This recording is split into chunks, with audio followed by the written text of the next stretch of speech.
toutes et à tous et bienvenue pour une nouvelle vidéo. Je suis Audrey de la chaîne Gistan Sushi, j'espère que vous allez bien. Écoutez, pour ma part ça va, à savoir que cette vidéo je l'ai déjà filmée. Si vous savez le nombre de fois que je vous ai filmé les vidéos de fin d'année, c'est une dinguerie. C'est une dinguerie. J'espère que là c'est la dernière et que vous l'aurez le 31. Parce que si vous l'avez pas le 31, ça veut dire qu'il n'y aura pas eu de vidéo sur ma chaîne pour finir 2025. Et c'est pas bon du tout. C'est pas bon du tout. Bref, pour revenir du coup au titre que vous avez vu, on va faire, alors non pas un récap parce que tout le monde va vous faire des récaps dans la K-pop. Là j'ai vu que Inga Rider a déjà sorti celui sur les scandales liés au drama etc. Sur sa chaîne. J'ai cru voir aussi que J'ai pas le temps également fait une espèce de rewind des chansons de K-pop et tout qui sont sorties etc. Et du coup moi c'est pas un récap dans ce sens là, c'est du coup mon avis sur les projets K-pop qui sont sortis cette année. Comme vous le savez ou peut-être pas si c'est la première fois que vous tombez sur ma chaîne, hi, enchantée. Depuis le début de l'année je m'étais mis pour objectif d'écouter le maximum de projets K-pop dans l'année, c'est à dire peu importe boy group, girl group, peu importe des groupes que je suis ou pas ou de très loin ou whatever, je vais écouter le maximum. Je m'étais pas donné de nombre à la fin de l'année mais je m'étais dit dès que ça sort j'essaye d'écouter au max ce qui sort. Bon, au fur et à mesure du temps ça a été un peu compliqué parce qu'il y a eu énormément de sorties. Franchement la K-pop au niveau quantité il y a de quoi. Par contre niveau qualité c'était pas forcément très ça. Et du coup en fait ça m'a pas mal dégoûté au fur et à mesure du temps dans l'année. C'est à dire qu'il y a plein de choses à prendre en compte sur mon avis sur la K-pop en général là 2025. Mais j'ai fini par me lasser de la K-pop cette année et d'aller plus vers d'autres styles, d'autres genres. Et ce qui fait que j'ai fini par ne plus écouter beaucoup de projets comme prévu. Donc j'en ai pas écouté tant que ça. Je suis vraiment un peu déçue, pas de moi-même mais un peu, parce qu'il doit y avoir juste une trentaine de projets et c'est ce que j'ai écouté on va dire jusqu'à mi-année. Il y a quelques projets que j'ai écoutés en fin d'année mais pas tant que ça et donc pas assez je trouve pour avoir un avis très objectif. Je sais pas si vous voyez ce que je veux dire, parce que pour moi pour avoir un avis vraiment objectif de la chose il faudrait que j'ai vraiment écouté tout du long de l'année et vraiment un bon nombre entre girl group, boy group, vous voyez genre mais je trouve que c'est pas très équilibré. Donc veuillez m'excuser si pour vous il y a tel ou tel projet qui aurait pu peut-être relever le niveau de ce que je vais dire aujourd'hui, mais écoutez ma foi je m'arrête sur ce que j'ai écouté et je vous ai expliqué du coup maintenant pourquoi je n'ai pas tout écouté, parce que lassitude. Et vraiment je trouve que niveau qualitatif 2025 c'était la pire année dans la K-pop. Musicalement parlant, en termes de projets ça allait pas très haut. Je suis désolée, je trouve j'ai préféré des projets d'autres pays et initialement dans la vidéo je voulais vous proposer des projets du coup d'autres pays, sauf qu'en fait ça fait que la vidéo elle est giga longue et on n'a pas le temps. On n'a pas le temps, il faut que je fasse le montage, on est le 29. La vidéo doit sortir le 31. Il faut que je fasse le montage. La vidéo doit être un peu courte. Pas trop courte non plus parce que quand même j'aime rentrer dans les détails, vous savez que j'aime blablater. Mais il faut que ce soit un peu plus court. Du coup, je vais vous présenter quelques albums que j'ai appréciés cette année et vous expliquer pourquoi je les ai appréciés et qu'est-ce qui fait que j'ai bien aimé. Je vais peut-être aller un peu vite sur certains parce que je sais que je vais en citer certains dans mon discours. Donc je vais vous dire pourquoi, tiens, il y a eu ça, j'ai moins aimé, etc. Et rentrer moins dans le détail par rapport à d'autres. Mais du coup, je vais vous donner principalement les meilleurs, selon moi, projets de K-pop. Et quand je dis meilleurs, c'est selon mes critères à moi. Et dans mes critères, il y a déjà mon goût, le fait que j'aime les musiques, de deux aussi la cohérence du projet, parce que j'aime quand les projets sont cohérents, le travail derrière le projet, j'aime quand c'est vraiment travaillé derrière, etc. Et qu'on sente pas, vous voyez, que c'est en mode je mets des chansons les unes après les autres et puis ça fait un projet. C'est vraiment genre ça que je le rentre dans le travail.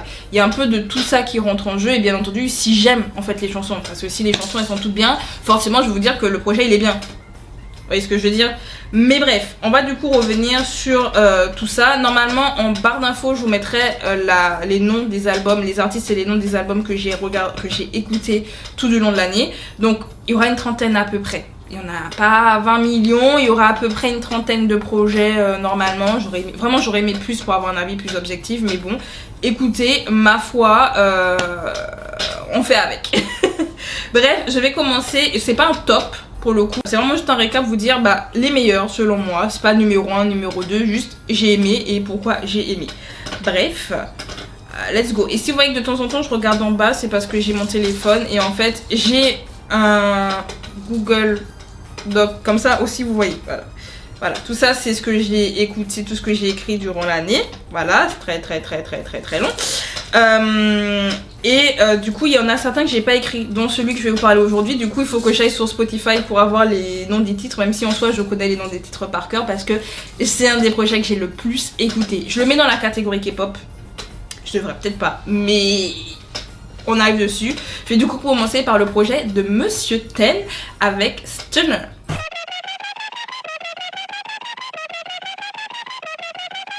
Donc pour les personnes qui ne connaissent pas l'artiste Ten, c'est un membre du groupe NCT, principalement de la sous-unité Wavy. À savoir que Ten a fait officiellement ses débuts solo en 2024 avec son tout premier album qui s'appelait du coup Ten. Il n'y a pas plus simple, ça s'appelait Ten. L'album était vraiment pas mal et en fait on a l'impression que ce premier projet et premier mini-album nous permettait de voir tout ce que Ten est capable de faire musicalement parlant, que ce soit avec sa voix et même au niveau des genres, parce que tous les genres se mélangeaient dedans. On avait un genre un peu plus hip-hop trap, on avait des genres plus pop, on avait des genres même K-pop, on avait des genres même afrobeat, on avait vraiment un peu de tout. C'est ça qui rendait cet album très intéressant, c'est qu'il était très éclectique. Éclectique. Vous m'avez compris. Non. Et du coup en fait il a un peu reproduit ce schéma là dans son deuxième mini-album, mais de manière beaucoup plus fluide et beaucoup plus, je vais pas dire travaillé parce que c'est un peu insultant parce que ça veut dire qu'il a pas travaillé le premier, mais c'est beaucoup plus cohérent. C'est-à-dire que on a toujours ce mélange de styles, mais tout en gardant cette espèce de cohérence, parce que vraiment les titres arrivent à se suivre sans que ça paraisse étrange. Vous voyez, des fois vous allez écouter des albums, on va rajouter des chansons les unes après les autres. Certes, peut-être le style va être à peu près similaire, donc ce qui fait que ça se colle bien. Mais des fois, les styles ne se ressemblent pas du tout. Et quand vous écoutez, vous dites, mais what the fuck? Vraiment, vous dites, mais où ils veulent aller? Genre, un moment t'as ça, un moment t'as ça, un moment t'as ça. Genre, juste, ils avaient des chansons, ils ont dit, vas-y, on te fait un album et puis débrouille-toi avec ça. Vous voyez que là, Stunner, franchement, c'est son meilleur projet. Et l'année prochaine, d'ailleurs, il va revenir. Ten, comme ça, préparez-vous. Mais normalement, premier semestre, Ten revient avec son 3e mini-album. J'ai déjà hâte parce que vraiment là c'est un des meilleurs. Je vous assure que là je vous présente le projet, mais pour moi c'est un des meilleurs projets de l'année. Sorry not sorry, mais c'est un des meilleurs. Mais du coup, comme dit, on peut retrouver le premier mini-album dans le deuxième, mais de manière un peu plus structurée. Avec par exemple, pour vous donner vraiment les équivalents, on avait le titre par exemple Water. Can you please be my water? Dans le premier mini-album, donc dans l'album Ten, qui était dans un style très afrobeat, et dans Stunner on va retrouver Wave.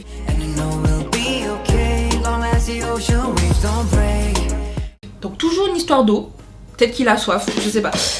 Mais en tout cas toujours une histoire d'eau, mais on va retrouver les deux, et les deux ont un style afrobeat un peu à la Tyla, même si Wave au-dessus. Et ah non, Wave est vraiment, c'est vraiment doux et tout, et c'est un mélange un peu avec du R&B, parce que cet album, je trouve que le genre principal, le genre qu'on va retrouver principalement dedans, ça va être vraiment un peu plus de R&B. C'est vraiment cette espèce de douceur, voilà. Dans le premier, c'était un peu néo, même très néo, genre ça bougeait plus. Dans celui-là, ça bouge, mais sensuel. Vous allez peut-être pas comprendre ce que je vais dire en plus par rapport à ça. Voilà, donc on a par exemple Water et Wave. On va voir par exemple On Ten qui est un peu plus hip-hop mais trap.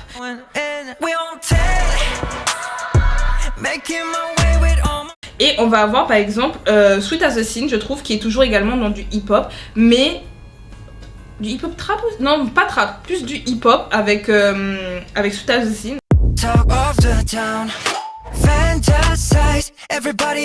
Ouais, j'aurais même pu le mettre avec Enough For Me. En vrai, ces titres se ressemblent relativement bien. Mais voilà, mais en gros, vous pouvez faire cette espèce d'équivalence. Pareil, vous avez également un titre qui est très néo. Donc quand je parle de titre néo, je parle de titre alternatif. Vous voyez les titres étranges. Vous voyez NCT. Et vous voyez NCT et Lil Chill principalement. Vous voyez Sticker. Je vais vous donner des exemples parce qu'il y en a peut-être qui vont pas comprendre ce que je veux dire. Mais ils ont NCT, ils ont vraiment le côté néo, c'est vraiment particulier. Vous voyez, genre vous écoutez les projets de par exemple Taeyong, c'est très néo. Voilà. Bah Ten a également à chaque fois un son néo. Par exemple, du coup dans Ten, non, quand je dis Ten, c'est l'album Ten, pas dans Ten. Pardon. Dans l'album Ten, par exemple, vous aviez du coup Networker qui était la title track du mini-album, qui était très néo. On était dans de l'électro-pop, vraiment un mélange très particulier, même le concept était assez chelou, mais titre bien. Voilà, le titre il était très bien. C'était pas ma favorite de l'album, mais le titre il était vraiment pas mal.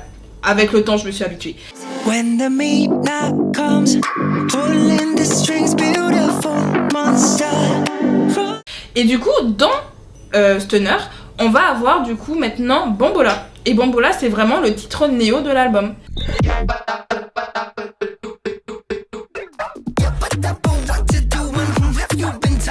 Qui est un mélange un peu particulier, très alternatif. Et en même temps, le titre, il est bon. Le titre, il est... Et à savoir que ce mini-album a du coup 2 title tracks. Donc on avait Bambola qui était la pré-release d'ailleurs de cet album. Et la vraie title track c'est Stunner qui est donc le titre d'ailleurs de l'album.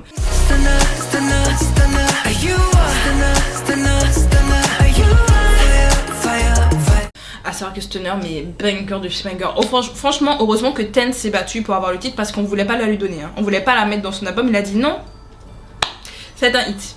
Il leur a dit ça va être un hit. Mettez ça. Mettez l'album. Je l'attends. Et il a eu raison. Donc comme je l'ai dit, on va retrouver du coup Ten en 2026. Donc j'ai extrêmement hâte de voir la suite de voir son nouveau projet. Parce que vraiment, je trouve qu'en tant qu'artiste, Ten est super intéressant à suivre. Je sais que beaucoup suivent peut-être Ten que pour la danse et d'ailleurs c'est souvent la chose qu'on va mettre le plus en avant pour Ten parce que c'est vrai que c'est un excellent danseur, c'est l'un des meilleurs danseurs de l'ASM actuellement à l'ASM, je reprécise parce qu'après on va me dire oui mais il y a un tel, il y a un tel. Actuellement à l'ASM, alors bien sûr on a Kai, of course on a Kai, of course on va avoir Hyohyun, of course, hein, il y a encore Boa est pas encore parti donc il y a encore Boa, Taemin n'est plus là. On peut plus compter Taemin, mais en tout cas, Ten, en tant que danseur, c'est un des meilleurs. Et je suis pas la seule à le dire, vu que les gens même de l'agence le disent. Il y en a qui disent, bon, mais c'est un des meilleurs de la SM. Lui, il est en mode, non, il est humble. Arrête ton humilité, mon frère. Tu es un des meilleurs, ok? Calme-toi, Ten. Bref, on va continuer du coup et on va passer avec un groupe féminin et on va pas rester à la SM parce que sinon on va dire une favorite de la SM parce que j'écoute principalement les artistes de la SM. D'ailleurs, je crois, si je dis pas de bêtises, que c'est le seul album de la SM dont je vais vous parler dans cette vidéo. Voilà. Comme ça, vous ne pouvez pas dire que je suis davantage des artistes plutôt que d'autres. J'ai vraiment écouté, j'essaie d'écouter au maximum de tout, hein, guys. J'ai vraiment essayé. Donc bref, on va passer du coup à un deuxième album que vraiment je trouve excellent. Mais vraiment, je me dis sous-côté. C'est NMIXX avec FE 304 Forward.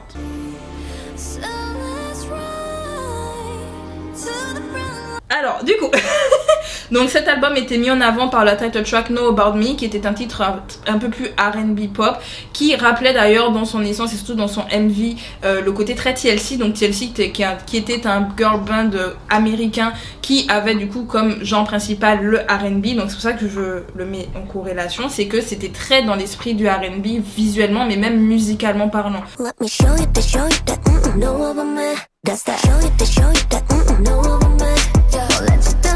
Le titre il était bon, il était excellent, franchement NMIXX elles reviennent avec du lourd. Et vraiment elles ont dit on commence 2025 avec la title track. Je sais qu'il y a plein de gens qui ont adoré cette title track, même moi je l'ai beaucoup apprécié, je l'ai pas tant écouté que ça, même moi je suis très surprise.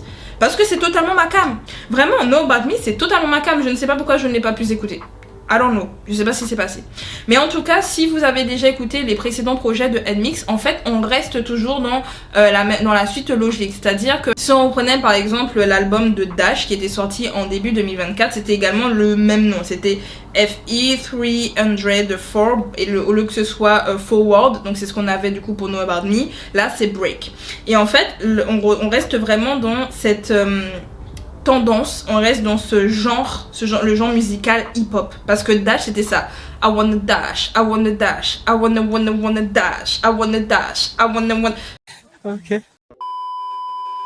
Très hip-hop, très vraiment rétro et vraiment même du puriste, vous voyez. Et c'est ça qu'on va avoir énormément dans cet album. Et d'ailleurs l'album commence avec High Horse qui ressemble beaucoup à Dash, je trouve, dans le genre. Vraiment vous écoutez Dash, vous écoutez High Horse, on voit la corrélation, on voit la suite logique où on dit guys, vous nous avez connus avec Dash, vous inquiétez pas, ça continue comme ça.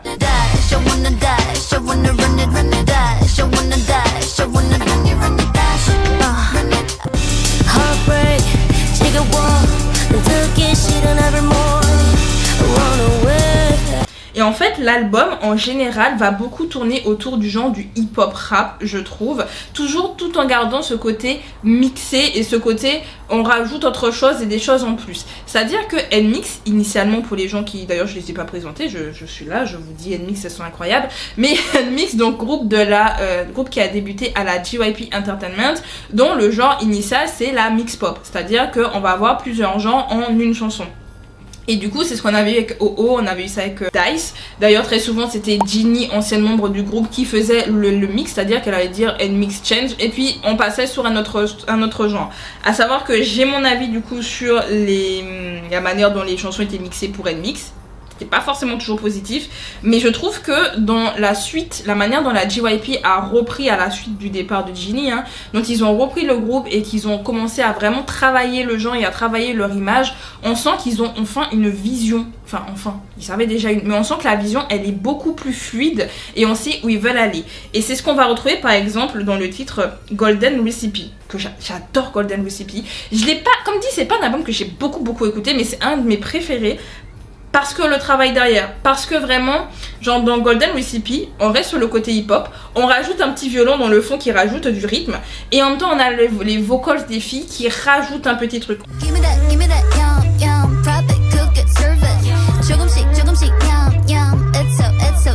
On avait la même chose avec par exemple Slingshot, désolée vraiment je suis en train de lire les titres parce que sinon je me rappelle pas, mais Slingshot c'est à peu près la même chose, c'est qu'on a les voix des filles qui est utilisée pour mettre du rythme.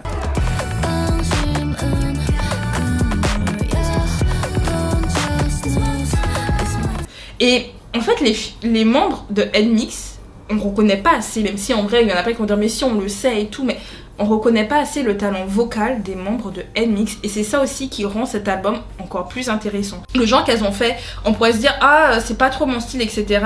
Mais elles utilisent leur voix d'une manière tellement intéressante que tu te dis en vrai le son il pète, en vrai le son il est pas mal, en vrai pas mal. Mais bref, en tout cas, c'est un de mes albums préférés, pas forcément des albums que j'ai le plus écouté parce que l'album de Ten, c'est l'album que j'ai plus écouté dans l'année. Bon, pas sur Spotify, donc du coup, Spotify n'est pas au courant que c'est mon album préféré, mais je l'ai écouté de zinzin. Voilà, l'album de Ten, je l'ai écouté de zinzin. Celui de NMIXX, un peu moins, et pourtant, il m'a marqué. Je l'ai écouté à sa sortie, je l'ai écouté de temps en temps, et il m'a marqué au point où, certes, je peux lire les titres et vous dire c'était quoi la chanson, alors que je l'ai pas tant écouté que ça. Donc vraiment, si vous voulez écouter vraiment une expérience vocale, une expérience musicale, écoutez l'album de NMIXX. En tout cas, le premier qu'elles ont sorti, Blue Valentine, je ne l'ai pas écouté. Voilà, c'est vraiment pour vous dire, je ne l'ai pas écouté parce que j'avais d'écouter des projets à ce moment-là quand c'est sorti. Donc veuillez m'excuser si je n'en parle pas, c'est pas qu'il est mauvais, c'est juste que... voilà, allez, passons à autre chose.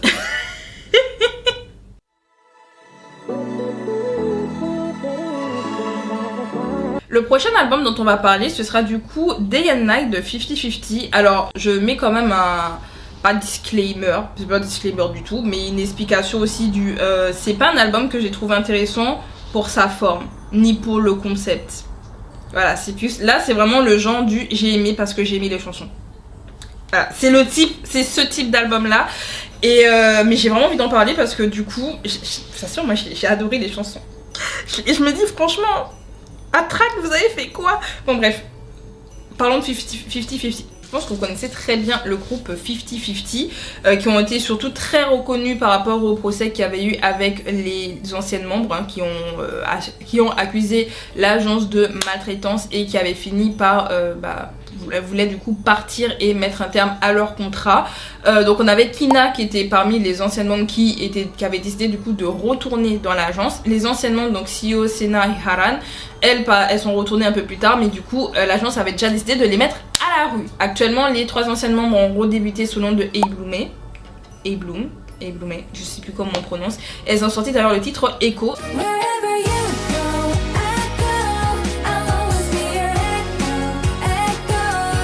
Et il y a une vidéo réaction qui existe sur ma chaîne. Parce que oui, moi je continue à les soutenir parce que franchement elles me manquent. Et leur voix me manque d'amour. Genre j'aimais trop leur voix et c'est ça qui faisait le succès de 50-50 parce que avant qu'elles ne partent, elles commençaient à gagner énormément de popularité, surtout le titre Cupid.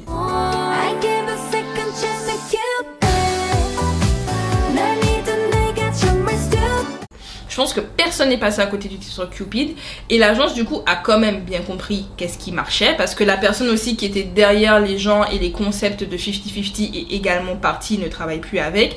C'est pas pour autant qu'ils n'ont pas compris ce qui fonctionnait. Et en fait, je trouve que Day and Night c'est un peu du Cupid 2.0 mais remixé. C'est-à-dire que si vous écoutez quasiment tous les titres, on est vraiment sur de la bubblegum pop. Genre c'est tout mignon, c'est acidulé, c'est bien poppy, c'est... En fait, c'est tout ça, que ce soit Pookie, qui a un côté très bubblegum rétro, genre vous êtes là,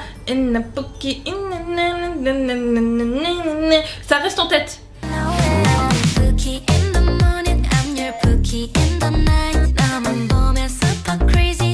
ça rentre très vite en tête, c'est mignon, vous pouvez le mettre sur vos TikTok dans le background quand vous faites un truc très mignon, genre ça marche. Pookie peut marcher et c'est la title track d'ailleurs de l'album et on commence avec Pookie. Après ça se suit par Adonis qui est d'ailleurs ma chanson favorite de l'album, voilà je vous le dis, c'est une des chansons que j'ai le plus écoutée cette année. Oh, Adonis, c'est mon son, c'est mignon, c'est cute et je trouve que c'est au-dessus de Pookie. C'est-à-dire que Pookie, bon c'est sympa, c'est mignon, ça rentre en tête, mais Adonis, aïe aïe aïe. Non mais vous l'avez pas entendu. Non, je l'avais pas assez entendu, guys. Vous l'avez pas assez entendu. Et je trouve en fait que Adonis me rappelle je l'ai écrit. Heureusement que je l'ai écrit. Ça me rappelait une B-side de Cara. Et non, vous savez peut-être pas, mais je suis une grosse fan de Cara en fait. Peut-être que si vous le savez, je ne sais plus ce que je raconte sur cette chaîne. Mais je suis une très grosse fan de Cara. Et vraiment, je sais pas pourquoi Adonis m'a rappelé ça. Peut-être que vous allez voir la B-side à laquelle je pensais au moment où j'ai écouté la chanson pour la première fois. Mais vraiment, gros coup de cœur. Gros coup de cœur.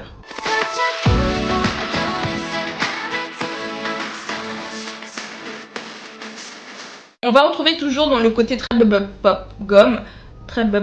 pop. Je vais y arriver. On va retrouver par exemple Perfect Crime qui est très frais et d'ailleurs je l'ai même noté, ça me rappelait énormément Cupid, sauf que comme dit, la chose aussi qui a fait que Cupid a marché c'était aussi les voix des anciennes membres et là on l'a plus, mais j'arrive à retrouver comme je vous ai dit ce côté Cupid où c'est mignon, c'est frais et c'est voilà, t'as envie de danser, en même temps c'est très, voilà, c'est rempli de miel. Voilà, je vous dis, de toute façon vous écoutez l'album, vous êtes diabétique après tellement c'est sucré. Ah, il est sucré. Ah, acidulé.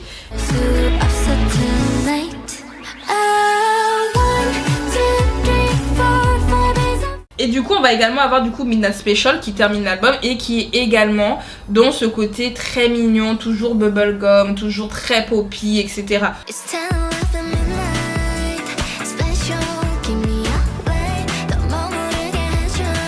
On aura deux ballades, donc Work of Art et Heartbreak, que j'ai trouvé inutiles.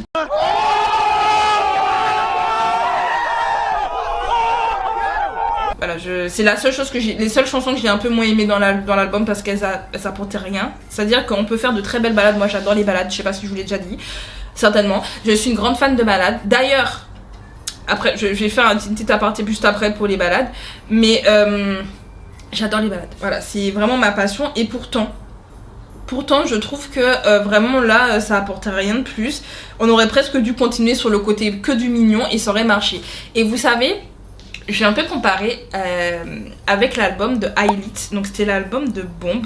Si je devais comparer par exemple avec Bomb, alors c'est pas exactement le même genre, mais Highlight c'est très mignon. On est également sur un concept mignon et sucré et aussi surtout très entêtant. Et j'ai eu pas mal de mal avec l'album Bomb parce que on sent que, bon c'est leur concept, on force dessus, mais au point où ça devient insupportable. Vous serez peut-être pas du tout d'accord avec moi, vous allez dire ah non franchement l'album il est bien et tout, mais je vous assure que le souvenir que j'ai de cet album, bon après j'ai écrit des choses, hein, les chansons elles sont bien. Je dis pas que les chansons sont mauvaises, les chansons sont bien mais parfois beaucoup trop répétitives au point où vraiment ça donne mal à la tête. Vraiment j'avais un mal de crâne après avoir écouté cette chanson, après avoir écouté l'album, je me suis dit ouh, je vois ce qu'ils veulent faire, c'est bien. Y a pas de souci et franchement je pense d'ailleurs toutes les chansons de l'album peuvent fonctionner en solo, ça pourrait être des singles, ça marche très bien. C'est pas le genre de B-side vous écoutez, ce sont juste des B-sides. Et c'est aussi le problème que j'ai eu beaucoup cette année sur les albums de K-pop, c'est que quand vous écoutiez, vous aviez une B-side, c'était une B-side. C'est-à-dire que tu dis bah c'est pour ça que c'est une B-side, c'est qu'elle est bien mais oubliable. Là pour la partie par exemple de Highlight, c'est pas forcément le cas parce que les B-sides restent en tête, les B-sides elles sont vraiment entraînantes, elles sont... Voilà, vous pourrez pas vous en passer, vous voyez. Mais moi je trouve que c'était trop, c'est mon avis, que pour Day and Night par exemple de 50-50, on est toujours dans un concept mignon, c'est pas exactement le même. Parce que certes, ils vont essayer de donner un petit truc qui reste en tête, une petite répétition quelque part pour que dans votre cerveau ça s'imprime, sans pour autant que ce soit en mode je te le mets dans la face. Oui c'est ça qu'on répète, on répète ce mot à tout va, on le répète, on le répète, on le répète, on le répète. Tu as entendu? Est-ce que tu as entendu? On le répète. C'est l'impression que j'avais eu avec l'album d'Highlight, vous voyez ce que je veux dire? Que là je l'ai pas avec Day and Night du coup de 50-50. La partie que je voulais vous faire du coup, D'ailleurs, du coup, pour la partie que je voulais faire, c'était par rapport aux ballades, mais ça va vraiment juste toucher les fans de ballades, donc voilà. Mais on a l'artiste Hin, qui est du coup une artiste de ballade, qui a fait quelques chansons, quelques OST pour des dramas. D'ailleurs, il y a une de ses chansons qui avait énormément été reprise à l'époque par beaucoup de K-pop idols, parce que bah ça montait. Ah, ça montait Lago. Et Lago est là pour pouvoir montrer comment on chante, ok?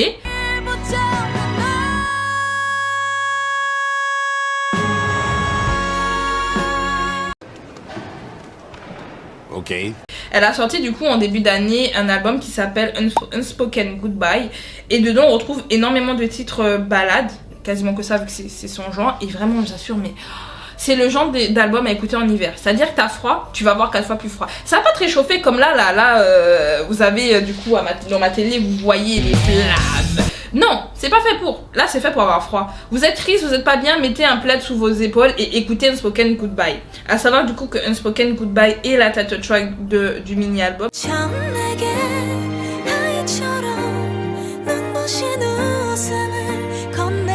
Mais c'est pas la meilleure. Honnêtement, moi, ma chanson favorite du coup de l'EP, c'est Glowing Light. Oh, cette chanson d'ailleurs, pour ceux qui veulent savoir, je crois que sur TikTok et Insta, si je dis pas de bêtises, je vous avais posté du coup mon top 3 des chansons de ce mini-album. C'est avant que j'invente un peu tous les... J'invente. Je suis pas la seule à faire ça. Mais c'est avant que j'ai le projet de review sur mes réseaux sociaux. Donc si vous voulez savoir les chansons que j'ai bien aimées, bah ce sera dessus que vous allez retrouver.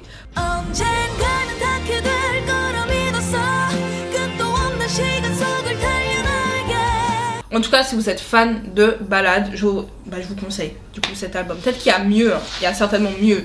Mais j'ai adoré celui-là. Voilà. D'ailleurs, je crois que c'est le seul album de ballade que j'ai écouté cette année. Mais j'ai adoré.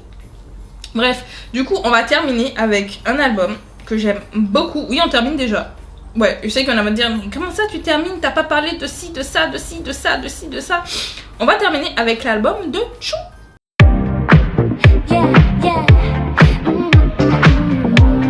Du coup, l'album de Chuu qui s'appelle Only Cry in the Rain, qui est vraiment dans un concept très rétro, très retenu. On est beaucoup dans la retenue, à savoir que Chuu est quand même une excellente vocaliste. Elle peut pousser, mais quand je vous dis pousser, c'est qu'elle peut pousser. Elle a la capacité de le faire. Elle a également une énergie très pétillante. Si vous connaissez Chuu, vous l'avez déjà vu, très pétillante. D'ailleurs aussi, je vous ai pas représenté Chuu parce que j'oublie de vous présenter les personnes avant parce que ma vidéo est pas préparée. Mais du coup, Chuu, ancienne membre du groupe Luna. Bon, Luna, ils ont disband sans avoir disband parce qu'en fait, du coup, on boycotte Blockberry Creative parce que les go voulaient se barrer de Blockberry Creative. Et en fait, certaines sont parties pour pouvoir former des groupes. Donc, on avait eu Lousemble qui a disband.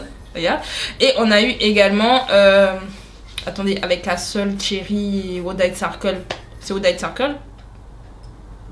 Je sais plus. J'ai un trou. On a Yves également qui s'est lancé en solo et on a Chuu qui s'est lancé en solo. Je précise qu'elle s'était déjà lancée en 2025, c'était son comeback avec On Cry in the Rain. Et vraiment, comme j'ai dit, dans son précédent album, elle avait poussé avec Strawberry Rush qui était très poppy, très énergique, très dans l'énergie en fait de Chuu parce que c'est comme ça qu'on l'a connue.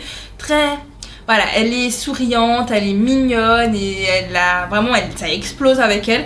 Et Only Cry in the Rain, c'est totalement l'inverse, c'est beaucoup plus dans ce avec quoi elle avait débuté parce qu'elle a débuté avec des titres ballades, des titres un peu plus doux. Et là, elle revient vraiment dans cette ère-là avec des chansons un peu plus rétro pop et en même temps très nostalgique. Quand vous les écoutez, vous avez l'impression de repartir dans le passé et de vous dire ah ouais. Et c'est pas seulement juste vous êtes dans le passé et puis vous êtes triste, c'est pas des balades forcément, il y a des balades. On a par exemple Je t'aime qui est une balade. No More, je crois aussi, j'ai rien écrit sur No More, je ne sais pas pourquoi j'ai rien écrit sur No More, je ne sais pas ce qui s'est passé ce jour-là. Mais on a ça, mais on a également des titres qui bougent un peu plus comme Back in the Town.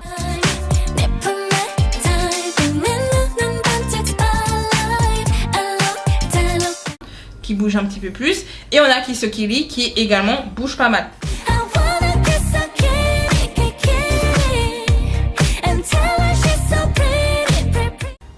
Pas mal. Vous savez pas twerker dessus non plus quoi, faut pas abuser. Mais c'est pour dire qu'on n'est pas seulement là à déprimer auprès de la cheminée en écoutant Only Cry in the Rain. C'est qu'on a cette nostalgie tout du long, mais soit elle est joyeuse, soit elle est un peu plus triste. Voilà, et elle est montrée de différentes manières tout en restant dans du rétro en fait. Et c'est ça qui ramène cette nostalgie. Et comme dit, elle pourrait pousser de fou. mais elle ne le fait pas. Elle est vraiment tout dans la retenue avec ses titres, et c'est ça que j'ai vraiment apprécié avec cet album de Chuu, c'est que on la voit sous un autre angle. Et ça c'est beau. Et toutes les chansons se suivent super bien et elles sont toutes bien. Donc en fait on a le projet qui je trouvais vraiment travaillé et cohérent. On a cette cohérence là. Et en plus je trouve que les chansons sont bien. Donc du coup ça fait que c'est un de mes albums préférés aussi de l'année. Logique. Logique. Bref. Du coup, mis à part ça, comme dit, il y a d'autres albums qui étaient relativement bien. L'album par exemple de GOT7, on les attendait avec impatience. Le full album, il est vraiment pas mal. L'album de Baekhyun également, qui, bah, si vous aimez le R&B, pourra vous plaire. Et honnêtement, Baekhyun, il sait chanter. On sait qu'il sait chanter et il montre qu'il sait chanter. Et c'est ça qui fait toute la différence en fait avec son album. J'ai beaucoup aimé aussi le mini-album de Minnie, pas le meilleur avec Her. C'est pas le meilleur album de l'année, mais il était sympa. Bref, il y a eu quand même quelques albums qui étaient pas mal. Aiki aussi, très sous-côté. Allez écouter l'album de Aiki. Bon, écoutez-le plutôt durant l'été, ce sera beaucoup plus dans le thème. Mais honnêtement, l'album est très bien. L'album est très bien et je trouve qu'on dort trop sur Aiki. Voilà, on dort beaucoup trop sur Aiki. Aussi, j'ai bien aimé le deuxième album de Rising. Parce que ça avait sorti Glow Up au début d'année, enfin début premier semestre, deuxième semestre, quelque chose dans ces eaux-là. Elles avaient sorti du coup Glow Up. J'ai trouvé que c'était sympa mais sans plus. Par contre, le deuxième qu'elles ont sorti en fin d'année était un peu mieux, était meilleur. Surtout avec Bloom. Oh, gros coup de cœur pour Bloom. C'est ça que j'attendais. J'attendais le coup de cœur. J'avais eu un tellement gros coup de cœur avec Love Attack l'année dernière que je me suis dit Rising. Et elles m'ont déçue. Vraiment, début d'année, j'avais été trop déçue. Et quand c'est sorti Bloom et que j'ai écouté 40 ans après parce que bah j'étais déçue de la K-pop, donc j'écoutais pas. Bah quand j'ai écouté, je me suis dit purée, la claque. J'aurais dû écouter plus tôt. J'ai honte. J'ai très honte. L'album aussi de Wendy était sympa avec Sunkiss. C'était sympa. Je trouve que c'est un album qui a écouté dans l'ensemble et non pas genre juste avec Sunkiss. Sunkiss c'est très bien. Je l'ai beaucoup écouté. Ça a été une de mes chansons favorites de l'année aussi. Mais je trouve que le projet en lui-même, genre les B-sides, sont faites pour être un ensemble. Genre ça se suit tellement bien, c'est tellement un projet. Et la chose qui m'est revenue, c'est ce côté, à la fin j'ai écouté, je me suis dit mais en fait j'ai l'impression d'avoir écouté la même chanson mais pas la même chanson. Et à chaque fois je les trouvais meilleures les unes que les autres, donc il y a même mieux que Sunkiss au final. Mais ça écoutait en ensemble. Donc franchement c'était super intéressant. Donc je vous invite aussi à l'écouter l'album de Wendy. Il y a énormément d'albums qui étaient intéressants. ITZY également qui reviennent un peu entre guillemets aux bases parce qu'on est vraiment dans du girl crush, dans du power, dans du girl power. Franchement, que demande le peuple. Quoi, Wavy c'était sympa. Mais c'est plus de la C-pop donc on n'en parle pas. Bon, forcément l'album d'Espa je l'ai bien aimé, mais je le citerai pas plus que ça parce que j'en ai fait une review en fait sur la chaîne donc vous pourrez aller la regarder. Mais voilà, mais en fait l'année vraiment j'assure en termes de quantité on a eu énormément d'albums. Mais vraiment, et le fait qu'on en ait eu tant que ça et que j'ai pas eu tant de coups de cœur que ça, genre où je me dis bah ouais c'était sympa. Ouais c'était sympa. C'est surtout ça que je me suis dit tout au long de l'année. Je me suis dit, ouais, c'est sympa. Ouais, c'est cool. Ouais, c'est sympa. Mais pas au point de me dire gros coup de cœur, gros coup de cœur. Celui de Ten, c'est sûr, gros coup de cœur. Celui, par exemple, de NMIX, pour la manière dont c'est fait, coup de cœur. Voilà. Chuu aussi, coup de cœur. Ça veut pas dire que je les ai réécoutés de baiser, vous voyez, genre pas forcément. D'ailleurs, j'ai écouté d'autres albums, beaucoup plus que ça. Et c'est ça qui est dommage. Je trouve que c'est ça qui a été un peu dommage et pour tout ce qu'on a eu, je trouve que c'était beaucoup trop précipité pour pas grand chose. Et c'est... ça fait un peu de la peine, genre ça... J'espère vraiment que 2026 on aura de très bons projets. Et quand je dis de très bons, genre pas juste un ou deux, mais qu'on ait vraiment tout au long de l'année des bops. Après c'est sûr, c'est dur de faire des bops. C'est très dur de faire que des bops. Très très dur. Mais je fais des projets intéressants, des projets travaillés, pas juste dire bon ben on sort un hippie parce qu'il faut qu'on reste là, il faut qu'on nous oublie pas. Je veux pas de ça, je veux vraiment un hippie où on se dit ça a été travaillé depuis un moment, on sait où on veut aller, on a travaillé le projet à fond et on vous sort quelque chose de qualité. Je veux de la quantité et de la qualité. Aussi pas beaucoup de quantité, au moins de la qualité. Vous n'êtes pas obligé de nous sortir 40 000 albums dans l'année ou 40 000 singles dans l'année. Moi je m'en fous en réalité. Moi je veux de la qualité. Je veux pouvoir réécouter les chansons dans les prochaines années. Parce que, et je vais conclure sur ça, je trouve que par rapport à cette année, il y a très peu de chansons, je le sais, que je vais réécouter les prochaines années en mode waouh, c'était des bops. Chaque année, il y a toujours minimum 10 chansons. Je vais dire 10 pour être voilà, la plus large possible, entre guillemets large. Mais il y a plein de chansons chaque année qui font que, enfin qui sortent et que je sais que je vais réécouter les années suivantes. Genre là, pendant mes vacances, je l'écoutais plein de chansons des années précédentes, que ce soit, peu importe, hein, 2007, 2008, 2009, 2010, 2011, 2012, 2013, 2014, 2015, 2016, 2017, 2018, 2019, 2020, 2021, 2022, 2023, 2024. J'ai tout écouté. Et encore même 2024, je trouve que j'ai très peu écouté. Mais tout ce qui est sorti avant, j'ai réécouté avec plaisir. Et même certaines que j'avais même oubliées, je me dis, oh purée, c'était de la qualité cette chanson. Franchement, franchement, oh waouh. Bah 2025, je trouve qu'il n'y a pas tant de chansons que ça, on va se dire ça. Genre à la limite Golden, qui est donc une chanson d'animation. À la limite peut-être Goodbye de Rwasa, qui était vraiment incroyable. Et puis cette année, enfin franchement 2025, quelle chanson on va retenir quoi? Quelle chanson on va retenir genre pendant encore plusieurs années? Peut-être I Do Me, I don't know. Qu'on va retenir pendant longtemps. Vraiment, je trouve qu'il n'y a aucune chanson qui a l'idée l'année. Hein. Genre là, c'était sympa, mais pas au point de... Et les projets, c'était la même. Donc du coup, j'espère sincèrement que 2026, ça soit mieux. Je croise mes fingers. En tout cas, vous, quels ont été les albums que vous avez adorés cette année, que vous avez peut-être écoutés en boucle? Dites-moi ça en commentaire. Quelle chanson a également été peut-être aussi votre chanson favorite de l'année, hein, vous pouvez me le dire. Et écoutez, on se dit à bientôt, peut-être semaine prochaine du coup pour la nouvelle année. Voilà, parce que je suis censée vous faire je vous avais fait une vidéo pour la nouvelle année. Elle était trop longue, donc je viens de la supprimer, je vais la refaire. Voilà, donc si vous voyez que j'ai encore la même tenue, c'est parce que du coup je vais refaire la vidéo. Voilà. Donc écoutez, prenez soin de vous, c'était Audrey, salut!